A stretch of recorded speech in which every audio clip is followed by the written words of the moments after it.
Hello everyone and welcome to the 77th episode of the Winging It F1 podcast. No, this is not going to be a Valtteri Bottas tribute episode. It's just going to be the usual nonsense and analysis from myself, Nigel, Chew, and I'm joined by two people who haven't been called hopeless by Boris Johnson or me. It's Adam Dickinson and Freddie Copes. How are you both doing on this Tuesday afternoon? What? Why the Matt Hancock comparisons?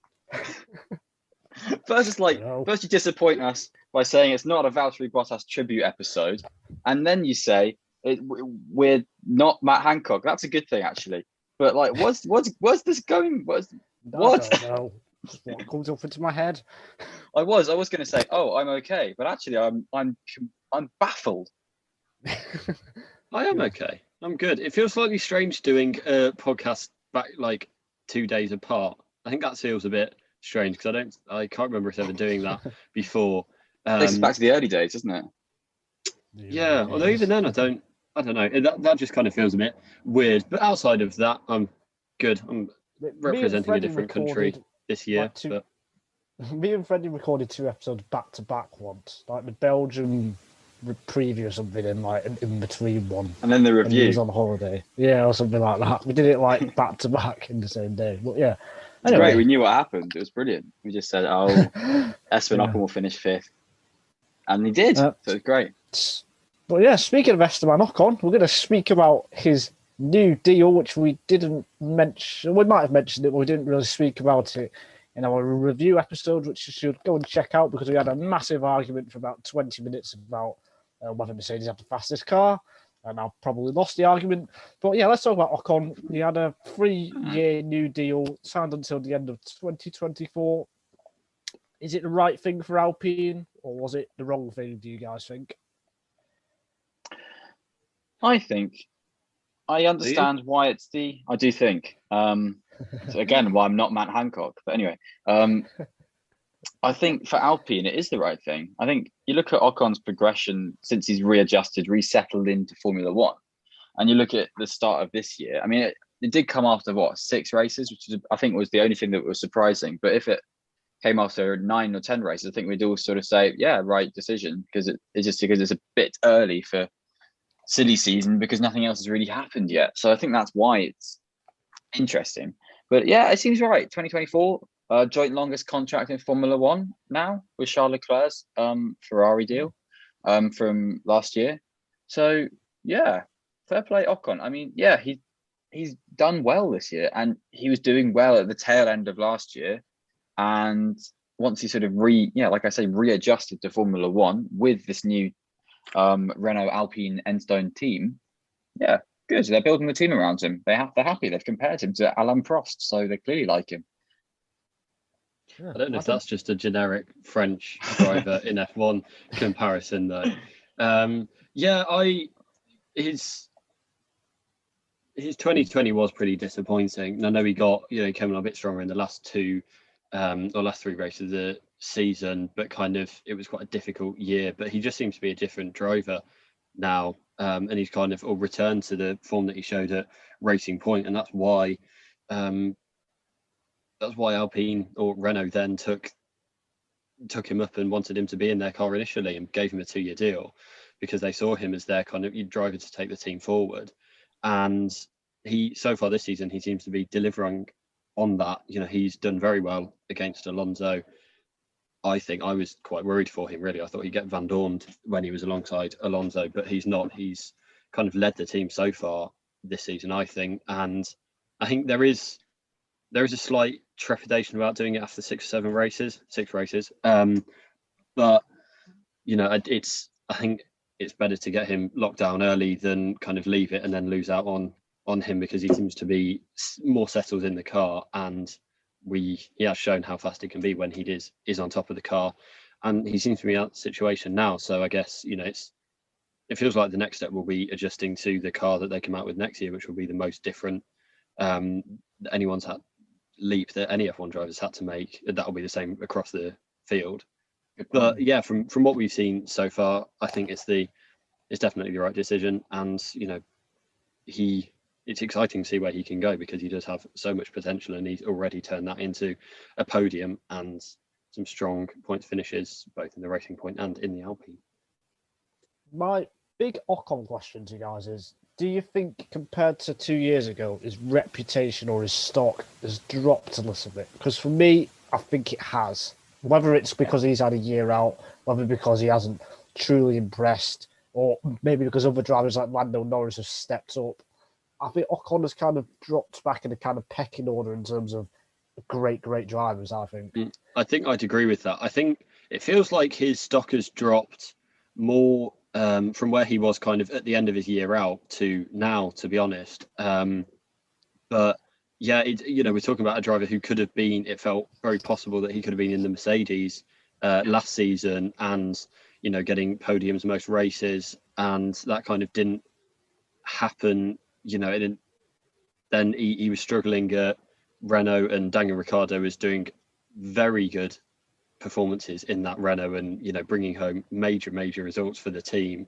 historic results for the team. And Ocon just kind of wasn't. And it was, I think kind of that has definitely dropped his stock. But on the flip side, he's been signed up for 3 years for, a company that seems to have a decent commitment to being in F1. So it's not, it's not the worst position he could be in by any stretch, bearing in mind he does know the kind of other side of the driver market from when he did miss out.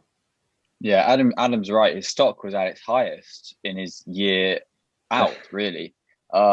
Because it was the biggest injustice of Formula One in 2018 that he didn't stay in the sport. And I remember he qualified third at Spa, and in the wet dry qualifying session there, only behind Vettel and Hamilton, who at the time were 2 4-time champs or something, and that's fantastic at the time for him. And Hamilton actively said it's obviously he knows what's going on with Racing Point at that point when it was literally just being bought by the Stroll party.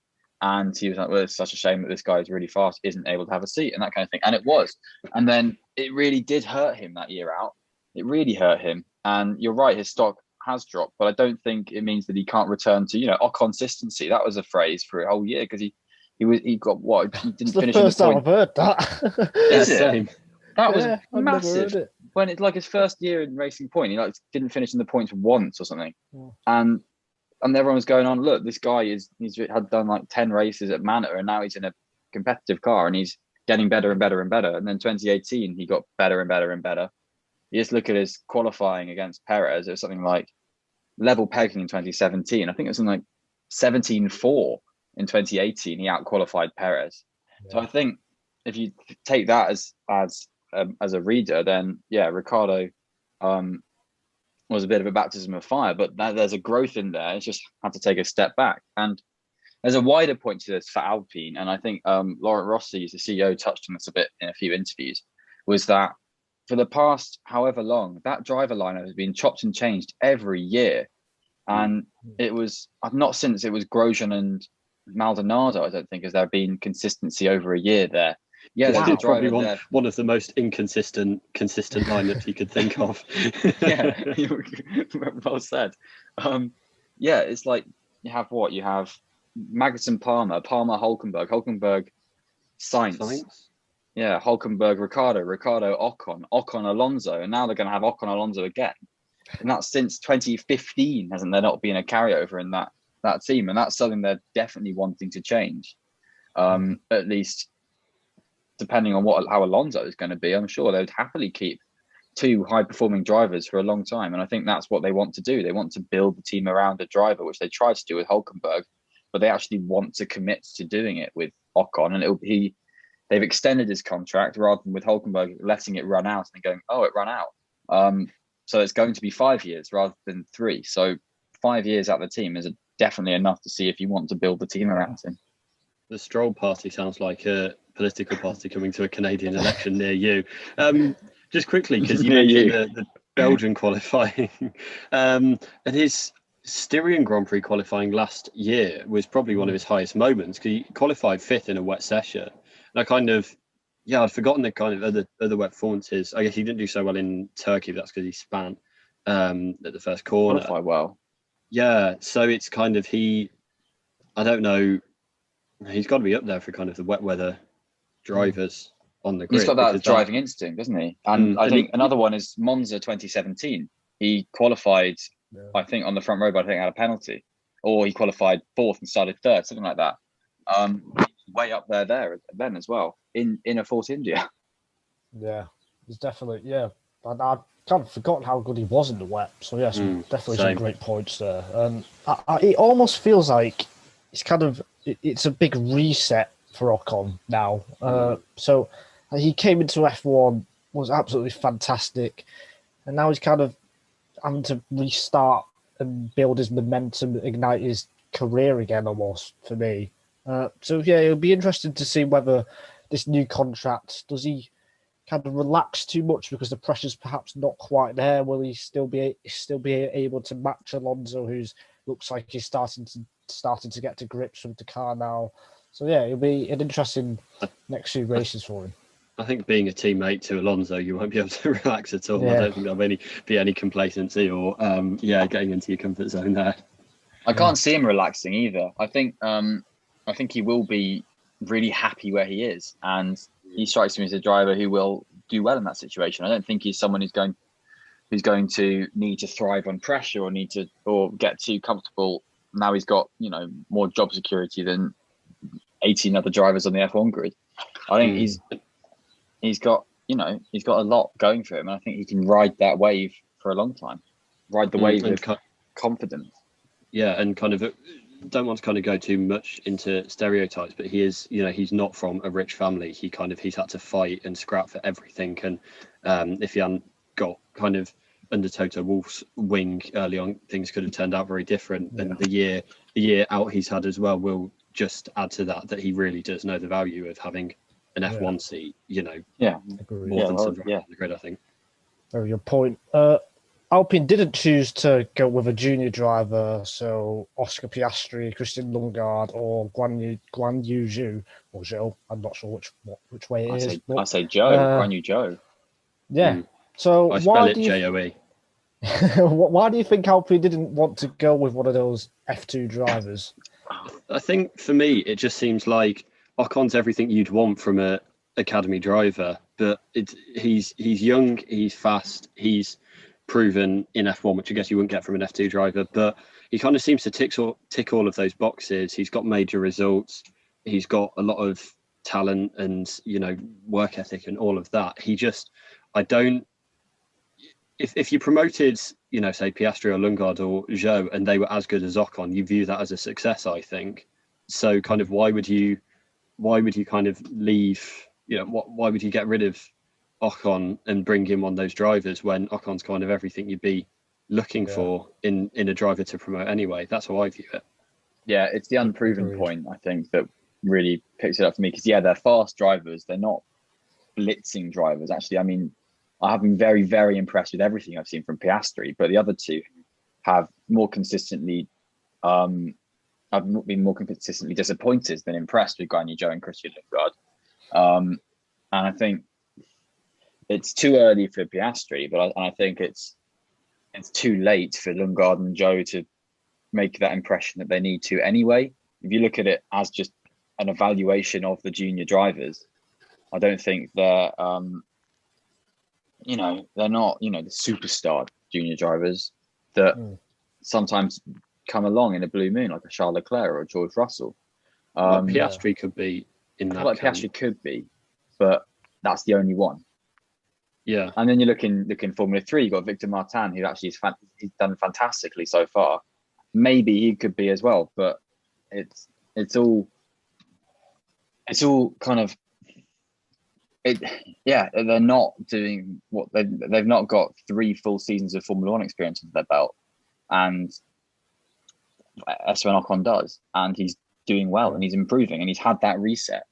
Like you say, we don't know what they're going to do in 2023, but it's a few years down the line. Like, they're still funding these junior careers. It's not like a pointless junior academy, is it? The academy, you can say the end goal of the academy is to have a homegrown Alpine driver, say, in a way that Red Bull do, in a way that Mercedes are nurturing Russell. But Alpine, just because they don't have a customer team, doesn't mean they can't do a deal like that kind of thing by putting someone like Piastri in Williams or something like that, for instance. I think that's not actually a bad shout, really. Yeah. There's still other options for these drivers if they want to go to Formula One with them, to be honest. Yeah. They're still funding their junior careers.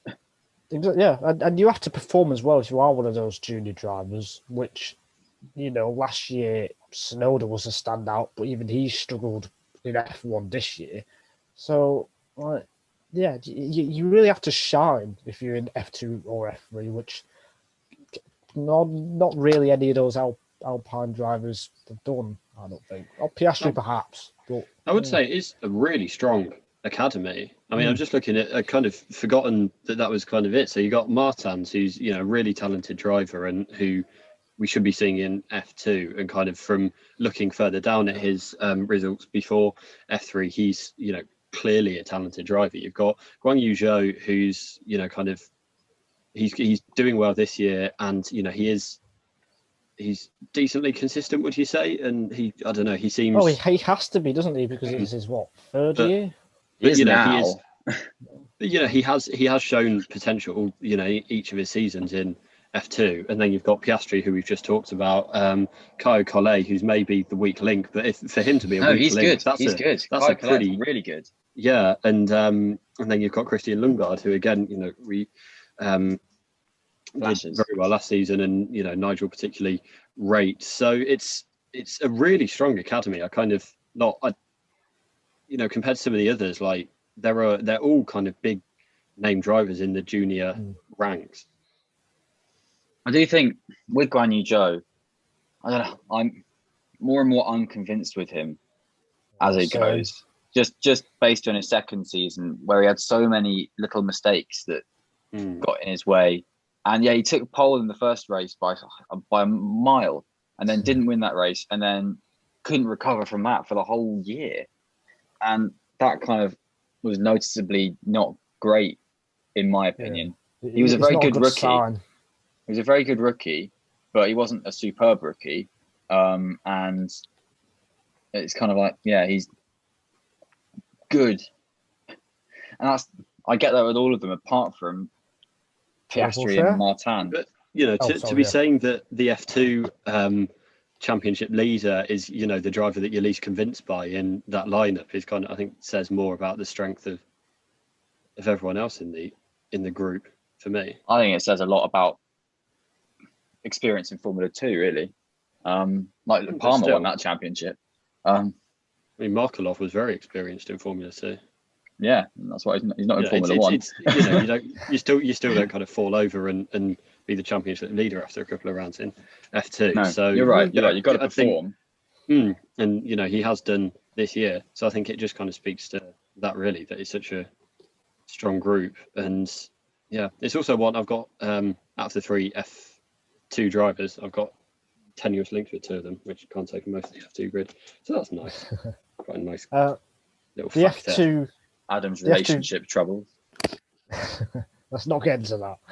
The F2 for now. Oscar Piastri did stand me up at Autosport. I was meant to be, it was after his Euro Cup season. I was meant to be talking to him on the Sunday, and then he was just like sent on the day to the guy who runs it. Oh, sorry, I'm like negotiating my contract for F3, so I'm not going to be there. So I was like, oh, gutted. At least you gave a good excuse and then won the F3 championship. Yeah, admittedly. And Joe you could have got in the way of him winning the F3 championship, and now being wherever he is, fourth, is he in F2? Yeah, I think so. Yeah, and Joe's from Sheffield, so Netherling. As a Sheffield-based podcast, we like that. Choosing to talk to Adam Dickinson or negotiate my contract, I would talk to Adam personally. Thank you. Well, that's what we're doing today. You Exactly. choose to do that 77 times over the year. Every episode, I've had the opportunity for a Formula 3 contract deal, and I say, no, I'm going to speak to Adam. Kramer are ringing me right now. I say, go away. The F2 finale will take place at Abu Dhabi, as will the F1 finale, of course, and it will be at a new circuit. Well, a different circuit, because they have changed the layout at, well, you're going to have to kind of see a picture because I'm not going to describe it well, I don't think. Great podcasting. I know, Great audio, radio. It's after the first sector. So they got rid of the chicane. So it's going to be a hairpin after the first few fast turns, and then they've got another hairpin at the end of the second back straight rather than the wiggly left, right, left section. Do you think it actually is a hairpin? I kind of view it more as a long hairpin. Banked corner, long left-hander, more like a backwards poo on, if you can picture that. Yeah, I see it something like that. I don't think it'll be that quick. It's I don't know. I think it could be quite quick. Really? I think it'll. I don't know. It's got a long straight coming into it, so there will be letting off more speed than you would do going into poo on, obviously. But there's enough runoff then. I think that might be the most interesting corner on the track, actually, which admittedly is a low bar, but I think that could be one where you can really make a difference. It will be one where you've got to really strike a balance between, it's not a heavy braking zone. It's taking, scrubbing enough speed into it that you don't understeer off the track. But equally, you'll need to keep, a decent amount of throttle down, because that is somewhere where you can really make up gains. You can take different lines through, because they're not kind of it's one of the few corners on it where there's multi-apex in Abu Dhabi. There's not many of those corners on the track. In fact, it might be the only one. So I think the only other interesting corner is the pit lane exit, which is a tunnel. Yeah, so it's kind of, I think that'll be quite interesting. I was saying to the others off air, it's kind of Mugello. The first corner at Mugello seems to be kind of the gold standard for me in terms of like a fast corner at the end of a straight where you can take different lines through it and make an overtake there. I think it might be a bit too tight for that. Looking at I thought it was long on the map. I thought it'd be like Malaysia's last turn, except I hope they don't do what they've done to Malaysia and they camber it. The Malaysia one's like the first one, you mean? Well, I don't think that's at all like the final corner change. Obviously, we've all seen a picture and we're talking about this very detailed track layout descriptions. I feel like it's actually quite long based on the fact that the end of straight 2 with that sort of left-right chicane kink and then a long spin, a little bit of straight and left-hand. That's quite a lot to take into a long sweeping left-hander. I feel like that's actually quite a long corner. And then what it leads into, though, is what I find really interesting, is what it leads into, that sort of fast sort of right-hander, which actually kind of is multi-apex, because it's kind of, do it as one corner, but it's 3 corners in a way, isn't it? That bit coming up to the hotel, that will be now much faster and much more interesting as a driver coming into that in a car, because you could be going side by side, which would be bonkers. I really like it, because I think it now kind of turns the two changes now kind of, it's only really that hotel complex that's like naff. Naff. Whereas now you've got obviously the first corner and then the first sector, which was previously the only decent sector really on the track, where and then you've got just going straight into a hairpin. Then you've got the big back straight, a chicane, and then is that the big back straight? And then you've got kind of the chicane and then the two big back straights, isn't it? Yeah, second back straight that's curved. And you do see a lot of battles kind of go through those two corners where you see maybe someone get ahead by DRS on the first straight and then person coming back at them at the second one. But then you've got going into that left-hand corner that will, kind of carry the speed through and continue, keep an overtaking opportunity there. And then, like Freddie said, going into the two right-handers into the hotel section. So I think it does really, we'll have to see how it actually, plays out in real life, but it does kind of, I think it really changes, both changes, I think, get rid of quite, as you said, naff sections on the previous track. What also is interesting, other than obviously what Adam's just said about the cool track alterations, is that the last 3 tracks for the F1 season this year are all going to have, one of them is going to be a new track with the Saudi Arabia Jeddah track with however many billions of corners it's got. They say, is it like 37? I think they've got corners wise. 98. 27, I think. 27, not 37. Like, oh no, I lost a bit of debris at turn 34. So, oh god. And then at Albert Park as well, Melbourne, the Australian Grand Prix at the end of the year as well is going to have track alterations to make it favour overtaking. So we could be in for some, cool new blockbuster tracks that are being designed for overtaking now, and Jeddah. Just basically, a whole new sort of scene in Formula One to kind of close out the season, which I think is quite cool. I like that. I agree. Yeah, and it'll be interesting to see who's got the fastest car then as well. So yeah, well, there's a Because long way to go until then. obviously Mercedes had it at Tourer cars. So no, I'm joking. They do. Well, Well, based based on on previous form, I mean, Ferrari are going to win in Jeddah, aren't they? I'd forgotten how depressing and sperm-like the Jeddah track is. It's just like it's just a load of wiggle. It's like a child. It's I a can't load really of say wiggle. that. It's like a child just went like that and then went back the other way, and it's just it's just so squiggly and wiggly and like oh god. Have you seen It's the like they plans only for their had- pit building? No. They're going to do basically some kind of Lord of the Rings metropolis as like the pit building.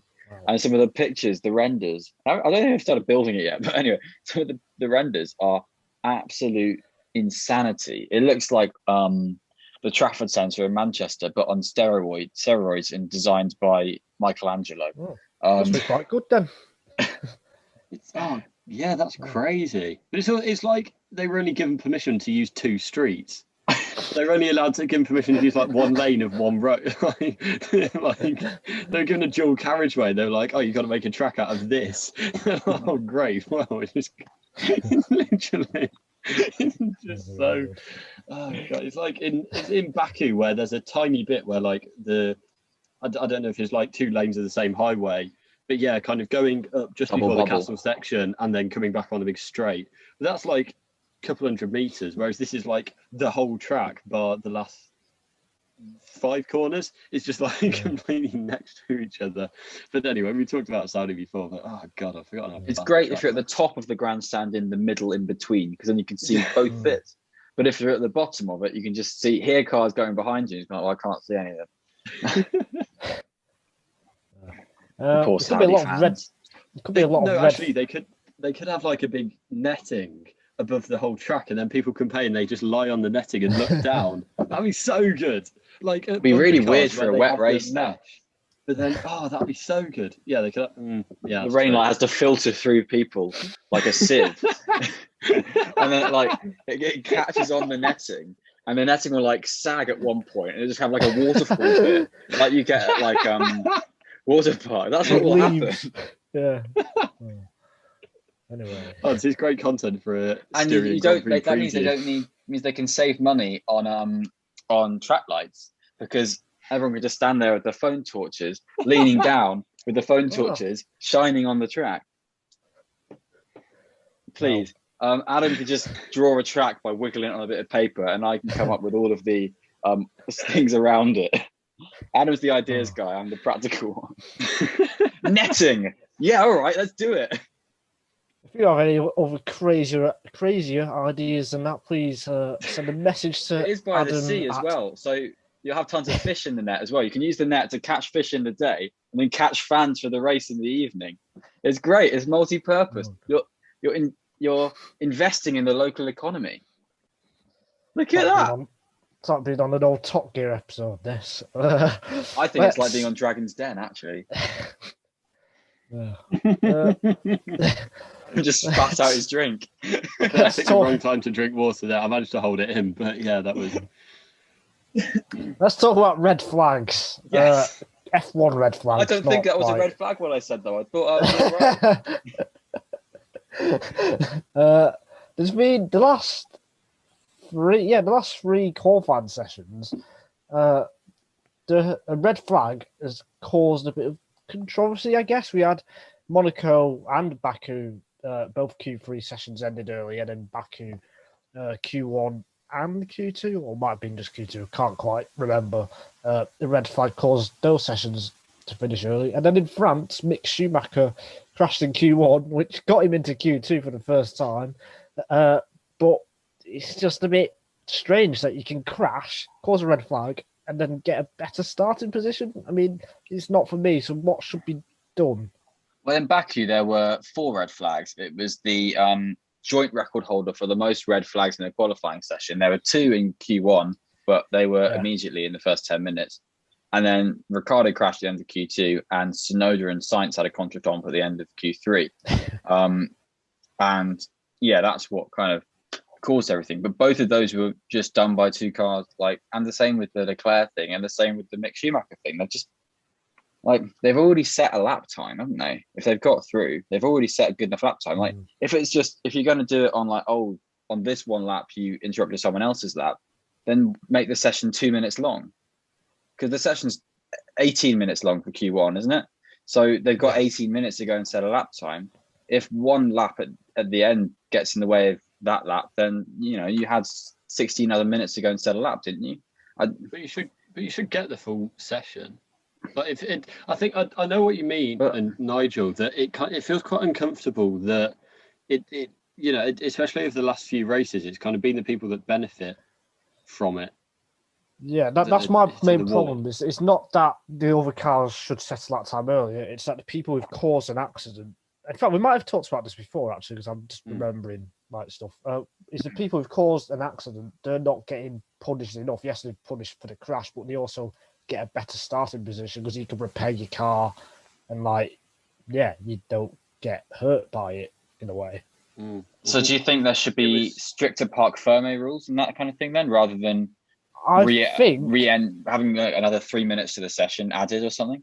That's what I would do. Yeah, I would add an extra 2.5 minutes if there's a red flag in the final 2 minutes of a part of. But what if there's a red flag in that 2.5 minute session? Well, they do it in Formula E, don't they? And it works there. Then they did it in Formula E with two cars. If they haven't been able to set a lap time in Formula E, they let them out. If they're able to set a lap time, they don't let them out again. Like, even if it's a bad lap time, they won't let them out. So it's kind of like, It's like, because then you just pass the debt on, surely, don't you? But not. I think it just provides another chance for people to set their lap times, and yeah, everyone's kind of going out at the end of the qualifying sessions anyway. I think Jolyon Palmer made a good point. I think this was at Monaco, where he said kind of it's not. You rarely see it. I think his was mainly about the Q3. You rarely see the driver in second or third who's pushing for a hot lap kind of crash. It's just that kind of thing. It sits uncomfortably because it's the people. It's normally, or it seems to be, people who crash and then benefit from that. I think Nigel's idea is fantastic. I think add another 2 minutes on. I mean, it's either that or be really strict and delete the best lap time. I think that's a bit harsh. I think that's what they do in IndyCar, and that's really strict. Yeah, I don't think that's needed. I don't know. I'm kind of the belief that it's all a bit like the sessions are long enough for cars to set a lap time, and part of the risk of when you set a lap time is that there are other cars on track, and obviously, yeah, you should get the whole session, but if everyone should get the whole session, then everyone should have an individual qualifying session or that kind of thing to guarantee it.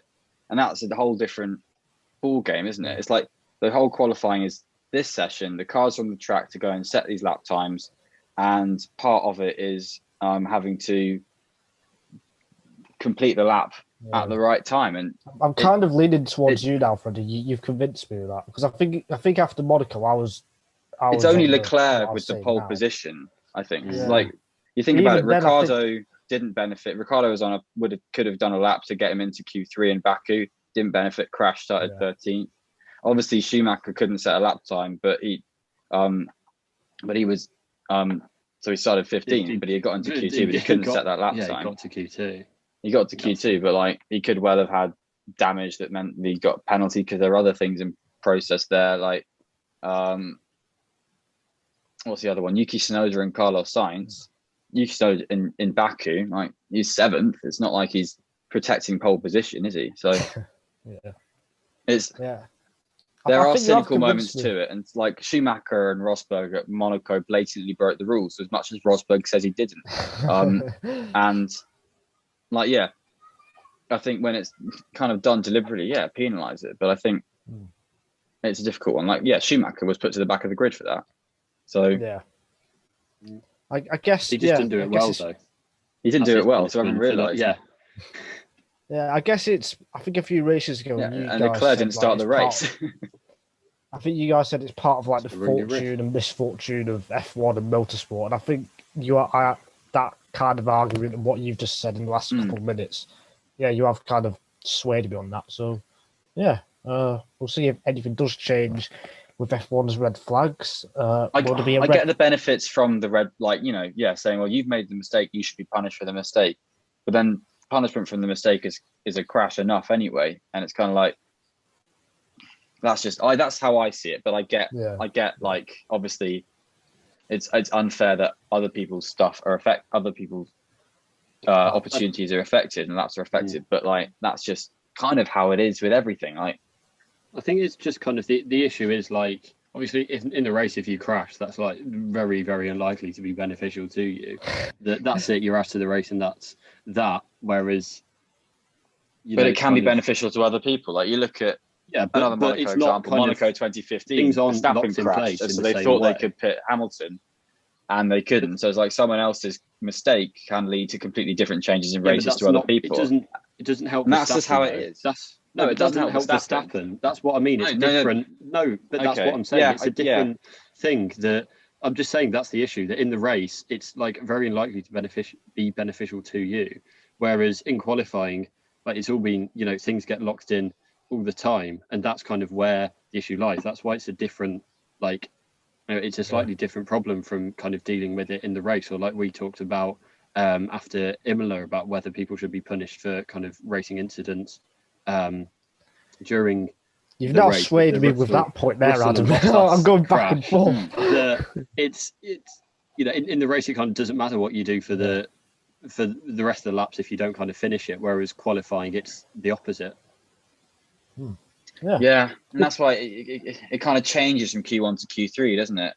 And from what car you're in. So say if it's Schumacher crashing in Q1, meaning you could get into Q2 but can't do anything in Q2, it's entirely different to say Bottas crashing on. Yeah, exactly. A car which could have got pole position, because then it does massively affect and is a penalising experience. So I'm still just, I get why it's unfair. Just for me, it's the misfortune and fortune of motorsport. Yeah, we'll see if it happens for a fourth consecutive race, which would be quite crazy actually, because I can't remember the last time so many red flags have caused disruption in qualifying. Well, there was last year. Was it Styrian or Austrian Grand Prix? But there was the yellow flags at the end of the yellow flags at the end of the session that had an impact on the final pole position. So that'll be happening again. We have got an Austrian doubleheader coming up this weekend, Styria next weekend, Austria. Then we've got Silverstone and Hungary before the summer break. So 4 great races, different tracks. Well, apart from the Austrian ones, obviously. How do we think? Like, fantastic. What are we looking forward to? I guess is anyone gonna? Does anyone need to impress? Who do we think will impress? It is really easy to do that, because like you kind of like, you've got this thing in your mind that you want to say. I don't know, like, it's when you present it, you sometimes forget it and you like to say kind of a generic phrase and then you realise it doesn't apply at all. It's better than reading someone else's work or something on an auto cue. You're not good at that. Yes. I think it depends whose work it is, but Nigel's probably reliving some past trauma from his days as a radio presenter on the news stage. So, that's interesting. But what was the initial question? I've completely forgotten. Which track was looking forward to? Next few races, just talk about it. Yeah.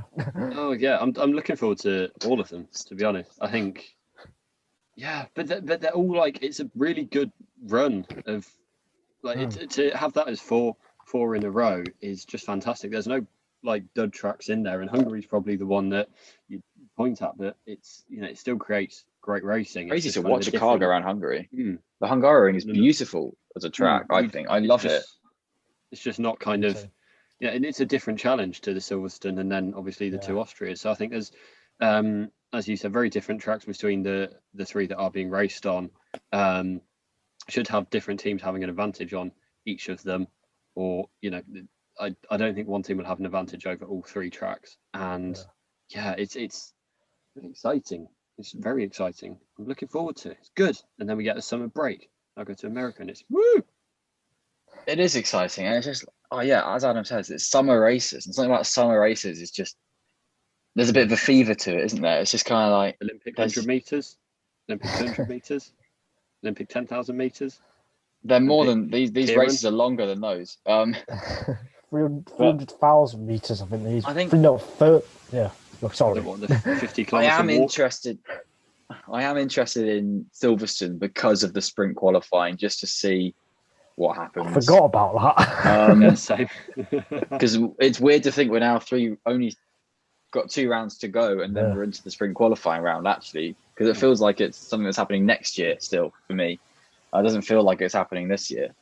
And I'm quite looking forward to that.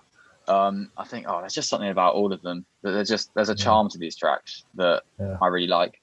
And I'm really looking forward to it. I just enjoy seeing Formula One cars in, pretty locations like Austria, which is beautiful. One of the most beautiful, stunning tracks. And some of the pictures you'll get from there are going to be excellent. Very envious I'm not there. This weekend's race.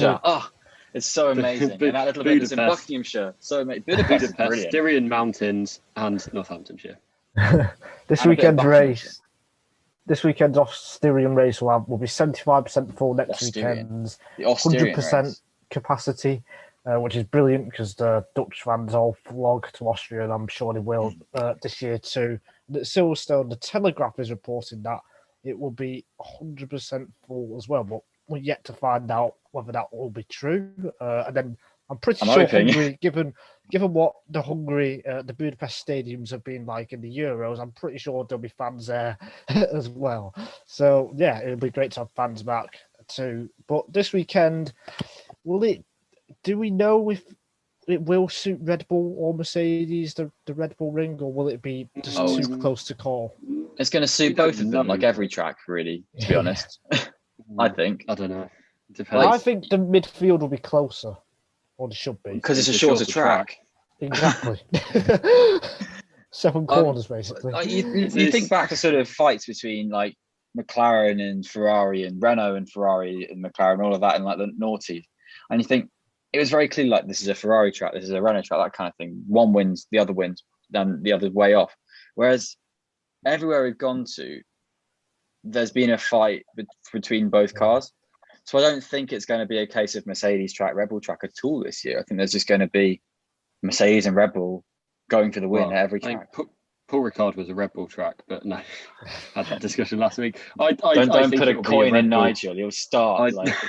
I think it's. I think it will be a Red Bull track, and I think it's not a Hamilton track because he's raced. It feels like 8 races or so, and he's won 2, which, considering they've all been with a fairly dominant Mercedes, has not compared to his records at other tracks. Yeah.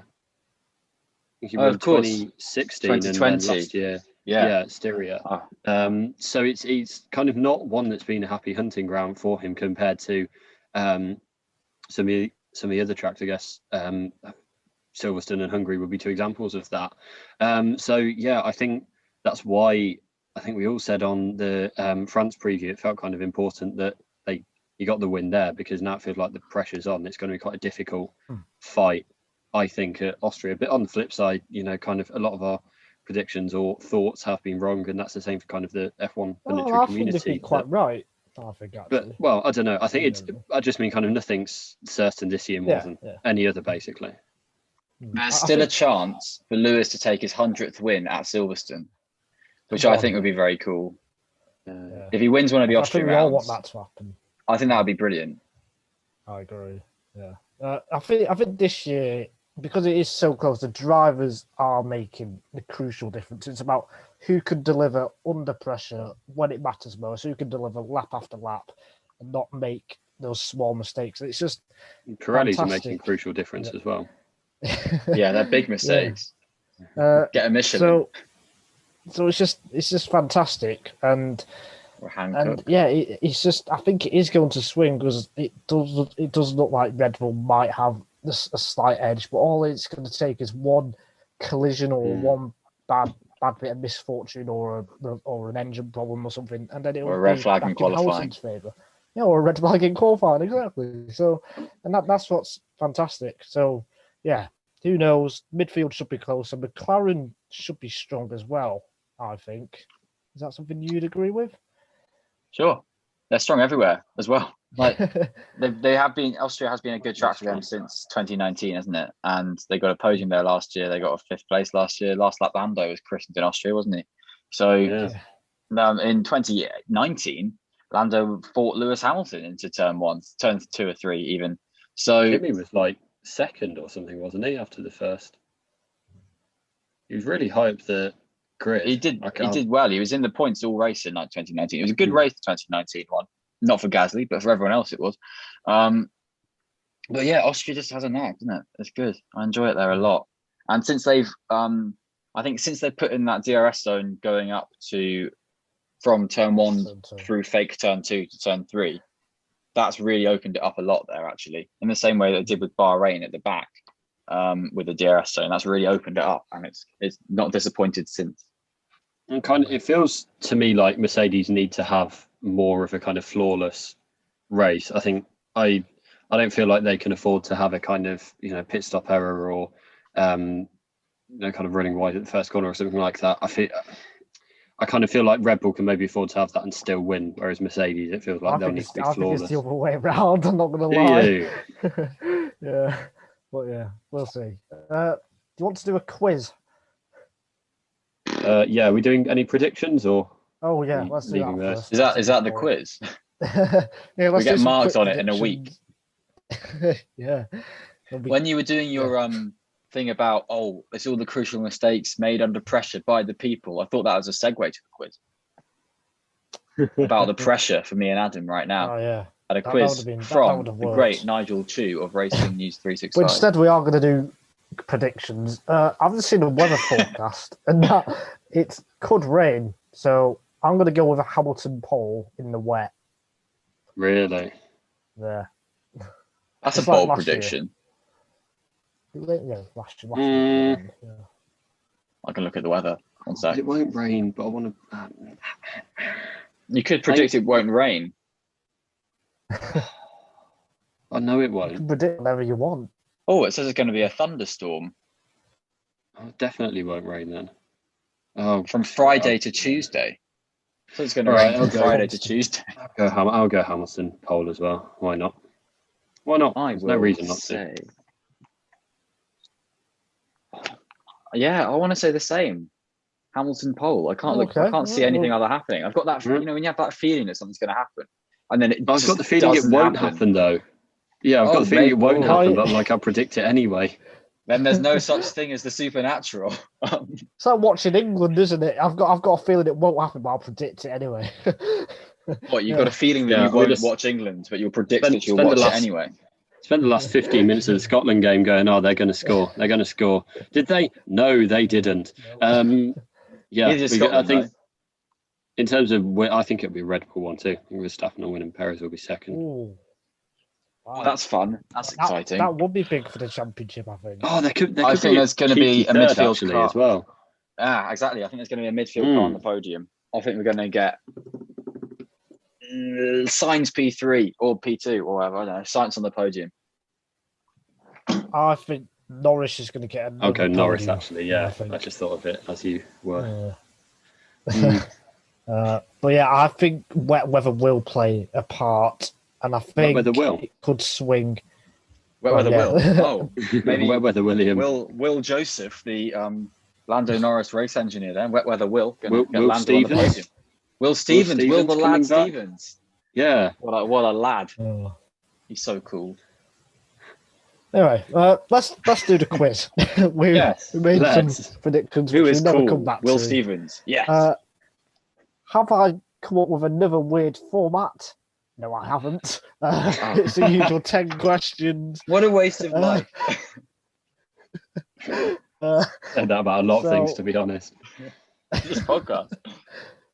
And none of them are about the Austrian Grand Prix, actually. They're just about this season. Because after Q1, it will be exactly 1/3 of the way through the season. And I worked this out. After Q1? You worked out in minutes? 5 sessions. There's 5 sessions per event. There's 23 races, or there should be. 23 times 5 is 115. Yeah, but qualifying Wait, what? Q1 is different in length to Q2 and Q3, isn't it? So you haven't worked it out properly, have you? Wait, where do you get 5 from? 3 practice sessions, the race and qualifying. Qualifying is 3 sessions, though. Yeah, I thought you were counting the 3 sessions. You said after Q1. 1 hour, isn't it? Anyway, that's how I've done it. Not if that's a red flag. Yeah. So there's 115 They should add 2 minutes on for that. There's 115 sessions in the year, and 1/3 of 115 is Is this a question? 38.3. No, this is me explaining how it's 1/3 of the way through the year. The Zoom call's gonna run out of time by the time you've got to the first question. Sorry. Basically, right. It'll be 1/3 video of the way calling through people the who've got lots of money out of a pandemic are available. Right. First question is Freddie on the last podcast. You mentioned that 10 times in F1 there were no retirements in a race. How many times has this happened in the turbo hybrid era? Freddie. Yes. 6. Spot on. It is 6 times. Oh wow! Yeah. I would have gone for like 3. It's just because I remember it being like 5 at China 2016 or something like that. Oh, okay. Yeah. So you cheated, basically. I cheated by remembering the fact. Yes. So point to Freddie. The second question is, at Imola, Lando Norris and Hamilton were on the podium, but when was the last time there were 2 Brits, or what was the last year Freddie. that there were 2 Brits on the Freddie knows. 2012. China Yeah, 2012. 2012. Yeah. Should have got that. Second shout out for China on the pod. I didn't know if it was the race or the yeah, so I was like, I'll hold off, and then you said yeah. Freddie is on it. Can he get the third question right? This is Probably probably not. the easiest. This is probably the easiest question in the For Nigel, it's about rallycross.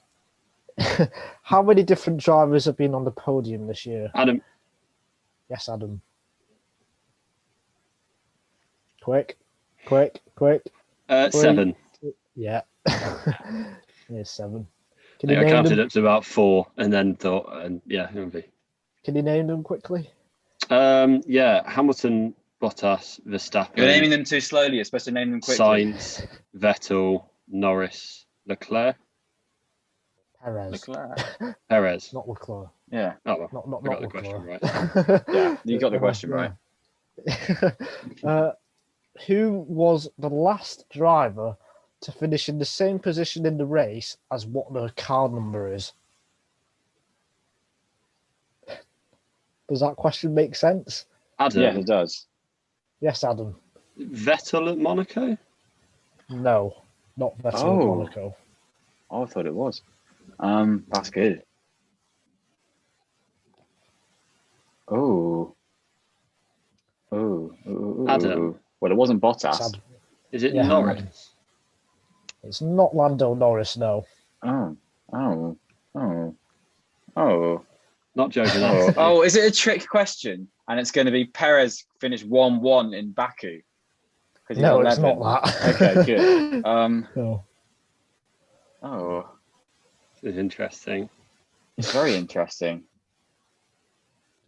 Oh, who's Adam? You're Adam. Who's Adam? No. It's you.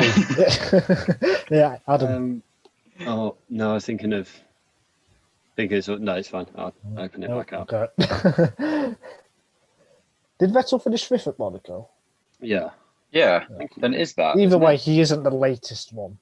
Oh, so it's in If he did. Baku or France.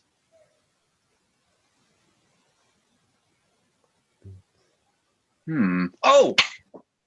Yes. Charles Leclerc, France. Yeah, Leclerc, number 16, finished 16th in France. Oh. Yeah. That's a really good question. I thought Adam had it twice. Yeah. Well, fair play on the Monaco, because that would have been a bloody good answer if it was that. It would have, yeah. I forgot about that, actually. So it's a good thing Leclerc did that last time out. It's a good thing it wasn't like when Antonio Giovinazzi finished 99th in Bahrain. or Adrian Sutil. Or Adrian Sutil. Also had Adrian 99. Sutil basically did finish 99th, didn't he? He's a legend, so you can't say that. Yeah. Lewis Hamilton hasn't won for the last 3 races. If it happens again this weekend, it will be 4 races. When was the last time? Well, when was the last season that happened? Freddie. Adam just got there. Oh. 20. Quick. 13.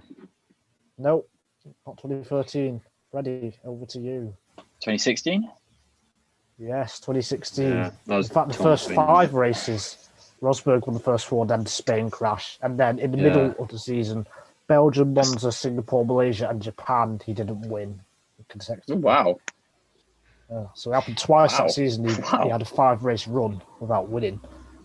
He'll be trying to avoid that this year. Well, it was I'm sure. it was 2015 into 2016 was a 7-8 No, race yeah. run then, wasn't it? Yeah. Yeah, that's a good point. Yeah. So that's... Did Freddie answer that? It's like 4-1, isn't it? Yeah, 4-1. Don't say did Freddie answer that because Adam was going, no, it was me. The next question is, Mick Schumacher made Q2 in France, as we talked about. What was the last race a Haas driver made the second part of qualifying? Freddie, Yes, Freddie. was it the Emilia-Romagna Grand Prix 2020? It wasn't, no. Okay. It's the right year. Oh, well, that's helpful. A good start. The British Grand Prix 2020? Not the British Grand Prix, it's after that. That's good to know. And it's before Freddie's. Freddie, was it the Yes. Eiffel Grand Prix at the Nürburgring? It was the Eiffel Grand Prix. That is a very good answer. Got Yeah. points then, didn't they? But the last time They Haas did. scored points. Probably, yeah. Yeah, it probably was. That was the last time, I think. So it's 5-1 to Freddie. Adam's getting absolutely destroyed at the moment. He needs to get the next 4 questions right to have the tie-break question, which I actually made 2 because I couldn't decide which one to use. But anyway. It's that You know- 2016 one. That you know was just, I made a bad decision there. The format of these quizzes and the kind of the history is that I always get beaten when I've got a lead. Unless you're playing me. Then you don't. To be fair, I got some mad comeback against Freddie in I think Bahrain last year. Yeah. I was so gutted. I feel like it's happened more than in Bahrain last year. That's the one that sticks out. Question 7 is Sergio Perez has started no higher than 5th during his when he won his 2 races. So last year in Sake and then Sake, and then this year in Baku. Who was the last driver to achieve this feat? So not winning the first Adam. 2 races in F1. Oh. 5th. Adam. Oh, Okay, I thought you were going in a different direction with that. yeah. So winning your first 2 races in your career below 5th, basically. Adam. Who's the last driver to do that? Daniel Adam. Ricciardo. Not Daniel Ricciardo. Freddie, Yeah, Mark Webber? Freddie. It's not Mark Webber. Oh no, because he was in the front row in Germany, wasn't he? No, It's a tricky question, this. no. They are I'm going still through- on the grid. I'm going through. They're still on the grid. Oh, Yeah, they're Adam. still on the grid. Adam. Alonso. It's not Fernando Alonso. Freddie, Freddie. Kimi Raikkonen. It is Kimi Raikkonen. 2003 Malaysia, 2004 Belgium. Again, I was torn between those two. Don't get me wrong. Pissing one. It's- Yeah, some of these questions are quite difficult, I've realised. I thought you said they were going to be about the start of this season. Well, they are kind of. That one was I suppose about what is- Kimi Raikkonen's race wins in 2003. Yeah, well, it's because Perez won in Baku, so that's kind of like one going off. But anyway, the 8th question There's a whole quiz round, and what's Nigel going to make this question about? And it's like the start of the question is this, and you've got to figure out the Sistine Chapel was painted by Michelangelo in this year, and you're like, okay, what's the end of the question? It's like, so when did Fiat last run on a Formula One car as a badge? The next question is which team has had both of its drivers take the checkered flag at every race this year? Freddie, Adam. I think Freddie just got there first. Haas.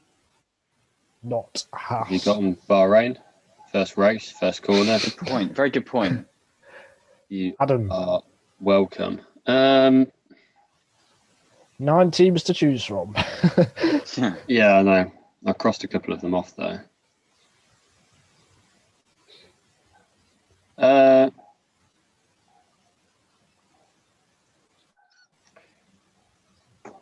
Adam, is it?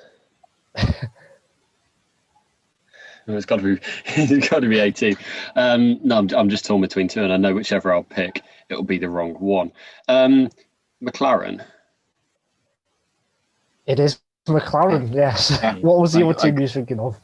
I was thinking of Alpine, but then I remembered Alonso's sandwich bag at Bahrain. Yeah, McLaren's the only one. And Ocon's brake failure at Baku. I forgot that. I got McLaren just as you said it. I thought Haas at first, and then so I probably would have said that if I'd said it. I said my name quicker, but then I was like, oh no, it's not. I did think Alfa Romeo before I said Haas, and I was like, oh no, but Kimi Raikkonen had that stupid mistake where he drove into the back of Giovinazzi. Yeah, which is the stupidest retirement ever. But ninth question is: Vettel was on the podium in Azerbaijan. What was the last year when he was not on? When he did not have an F1 podium? Freddie. Yes, Freddie. 2007. Yes, 2007. He's had a podium in every season he's raced, every full season he's raced in F1. Incredibly. Yeah. Hamilton's had a win in every season he's raced, so. Yeah. And pole position. Really. Does he have pole position, Hamilton? Yeah, I think he has. Yeah, probably. He's got, Did he get it in 100 poles. Yeah, he did. 09 would be the. Yeah, pole at probably. Abu Dhabi, definitely, but in 09. Well, yeah. Vettel. Can Vettel keep that up, maybe? Well, we'll have to wait till next year. And the last question... It's a long thing to wait for. Yeah.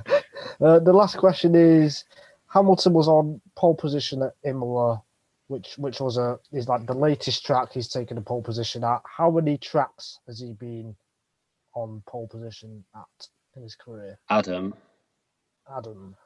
Is it closest wins or just? Let's do closest wins. Yeah. I'll go 24. 24. What do you think, Freddie? I'm gonna go higher. Not much higher. 29. It's 30, so you're very close. Really? 30 different tracks, which is quite remarkable. Really. Very remarkable. It's by far the most. How have there been that many tracks? I thought he'd have raced at that many tracks, but then I was thinking how many that have come and gone would he not have got a pole on? So I thought that number would be quite high. Not India. Don't know Korea. I don't know Valencia. That kind of thing. All of that kind of stuff. So it's just that was kind of it. So no, it's very impressive. A very impressive performance from you too, Freddie. Yeah, 8. Roundly beaten me. I'd 8 to be you, Adam. That's quite good. I beat you in the last quiz. Yeah, you did. And you'll beat me in the next one. It's a shame because I had 2 bonus questions as well, but we're never going to be able to hear them. So that's a shame. No, we never will. Can you not speak? No. Ah. So I think that's the end of the quiz and the podcast, unless there's anything else that we haven't talked about. Which I don't. We're not doing another episode. We can if you want. Yeah. Can we do a race review for the Styrian Grand Prix? Yeah. No, that's not. We bounce off each other on this podcast. Don't we? This is brilliant content. That's the end of the podcast. Find us on Twitter. Find us on Spotify, YouTube, iTunes. We'll see you after the race, maybe, hopefully. And after the England game. So come on, England. Come on, Harry Kane. This is definitely actually going out after the England game, but this is going depending on the next England game. After. But we'll see the viewer after the England game. After the last 16 game. When we win. Against Germany. Yeah. Anyway. Bye.